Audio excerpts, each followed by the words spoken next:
एक मोठी बातमी आहे। संतोष देशमुख हत्या प्रकरणातील सर्व आरोपींवर मोक्का लावण्यात आलेला आहे। आताची सगळ्यात मोठी बातमी आहे। संतोष देशमुख हत्या प्रकरणातल्या सर्व आरोपींवर मोक्का लावण्यात आला आहे। वाल्मिक कराड हा अटकेत आहे, त्याचबरोबर अन्य आरोपी देखील अटकेत आहे। सुदर्शन घुले आहे। या सर्व आरोपींवर मोक्का लावण्यात आला आहे। गेल्या काही दिवसांपासून सातत्याने मागणी केली जात होती, संतोष देशमुख प्रकरणातल्या सर्व आरोपींवर मोक्का लावला जावा आणि ही मागणी मान्य करत आता संतोष देशमुख हत्या प्रकरणातील सर्व आरोपींवर मोक्का लावण्यात आला आहे। बीड हत्या प्रकरणातली ही सगळ्यात मोठी बातमी आहे। याबद्दल आणखी माहिती घेऊ, आपले प्रतिनिधी कृष्णा सोनारवाडकर आता आपल्या सोबत आहे। कृष्णा, काय आणखी माहिती मिळते या मोक्का लावण्याबद्दल?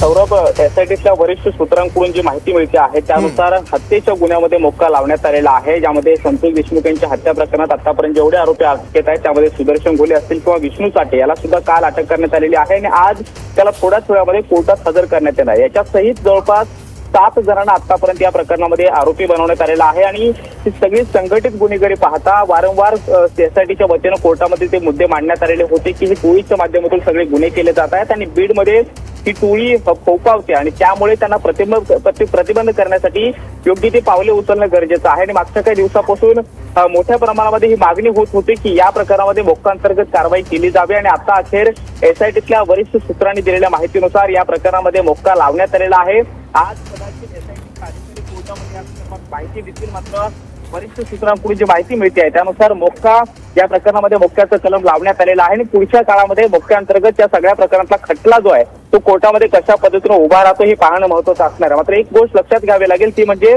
संतोष देशमुख हत्या प्रकरणामध्ये मोक्का लावण्यात आलेला आहे, मात्र दुसरं प्रकरण खंडणीचं आहे। खंडणीच्या गुन्ह्यात वाल्मिक कराड आरोपी आहे, मात्र अद्याप त्याला हत्येच्या प्रकरणामध्ये आरोपी बनवण्यात आलेलं नाहीये। वाल्मिक कराड सोबत सुदर्शन घुले आणि विष्णू चाटे हे 2 आरोपी खंडणीच्या गुन्ह्यामध्ये होते, मात्र त्यांना हत्येच्या गुन्ह्यामध्ये आरोपी बनवण्यात आले। मात्र अद्याप वाल्मिक कराडला हत्येच्या गुन्ह्यात आरोपी बनवण्यात आलेलं नाहीये, त्यामुळे येत्या काळात वाल्मिक कराडचा काही सहभाग यामध्ये निष्पन्न होतो का आणि या गुन्ह्यात त्याला आरोपी केलं जातं का हे पाहणं महत्त्वाचं असणार आहे। मात्र आता जी माहिती मिळते त्यानुसार हत्येच्या गुन्ह्यामध्ये एसआयटीनं मोक्का लावलेला आहे आणि आज कदाचित कोर्टामध्ये हा मुद्दा एसआयटीकडून न्यायाधीशांसमोर मांडला जाईल आणि येत्या काळामध्ये मोक्क्याअंतर्गत हा खटला कोर्टामध्ये कशा पद्धतीने उभा राहतो हे पाहणं महत्त्वाचं असणार आहे।